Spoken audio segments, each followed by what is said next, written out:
We just got some new video from inside the bar during the shooting. I want to play it for our viewers for the first time, but I want to caution them. This is potentially disturbing. Watch this.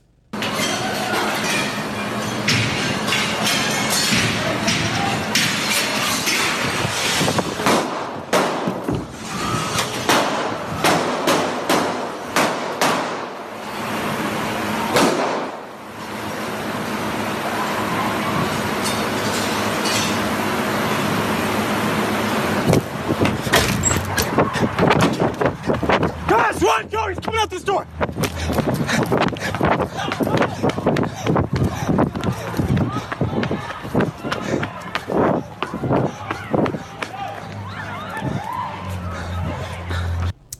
Horrific, truly horrifying look inside the massacre. So Kyung, you're there, you're on the scene. What are you learning tonight?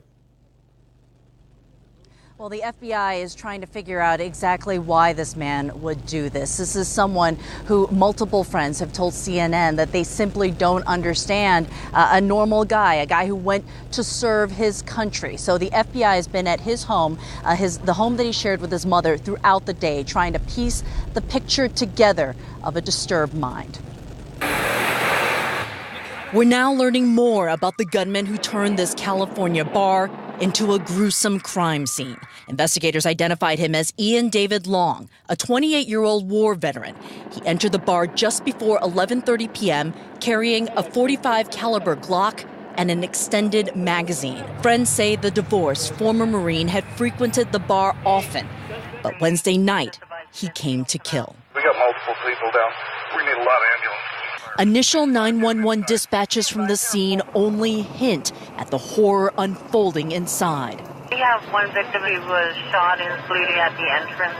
College Country Night at Borderline Bar in Thousand Oaks, California, outside of Los Angeles, had drawn a crowd of more than 100 young patrons. I saw him point to the back of the cash register, and he just kept firing. He shot the front doorman, bouncer, just a young man, and then he shot the cashier. First responders rushed to the scene as survivors scrambled to escape. Friends got the bar stools and they started slamming it against the window so we could get out. Victims were carried out one by one and desperate life-saving efforts took place in the parking lot. Still, many remained inside. We're still missing 2 people. We can't find them. Parents now just beginning to learn which of their children will never return. Oh, son, I love you so much.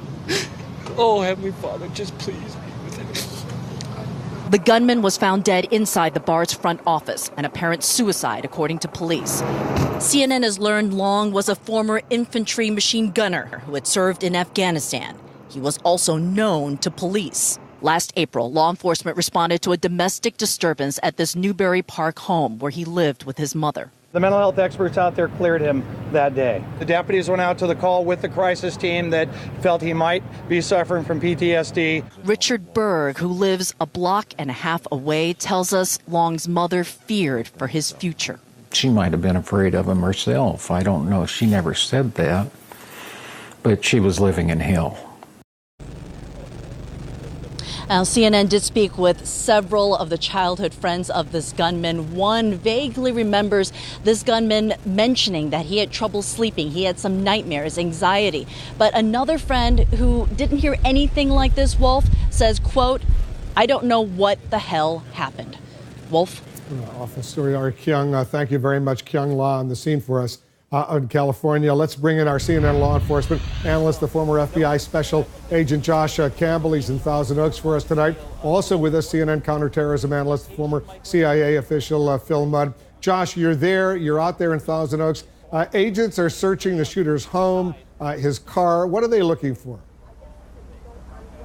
Well, Wolf, the shooter is dead, so officers cannot interview him to try to get to the motive, to get to his rationale, what was going through his mind when he planned and then executed this deadly incident behind me. That leaves the physical evidence, the digital evidence, and other evidence that they're going to be looking for at the car, at the house, and the like to go through in order to paint the picture of who this person was. We heard from law enforcement officers just a short time ago at a press conference. The FBI Los Angeles field office has their evidence response team here. They are going through the scene behind me, the bar where this happened. They're also looking at the car. They're looking at a residence. Again, trying to go through and find out, is there any evidence there that might indicate why the shooter did what he did? Perhaps a letter, a manifesto, some type of digital trace, social media evidence and the like. Again, a very lengthy, large-scale investigation that's underway right now, but that is what is going to be required in order to try to figure out why the shooting happened here, Wolf.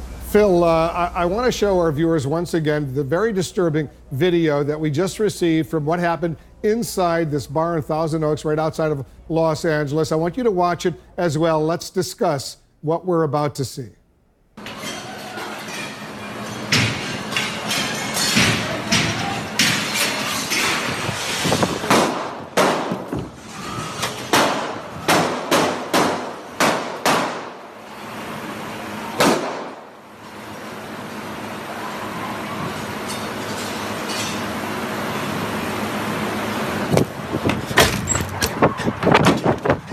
Guys, run! Go! He's coming out this door!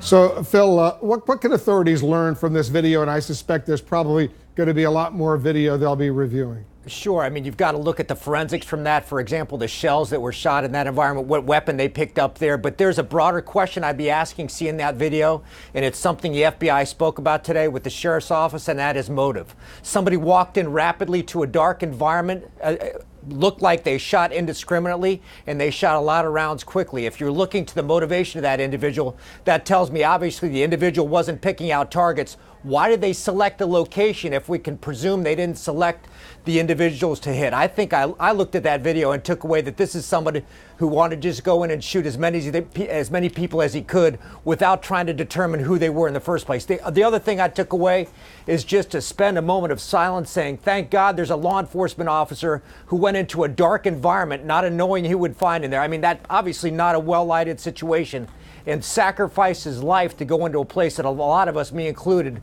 I'm not sure I'd have the courage to do that. Incredible courage.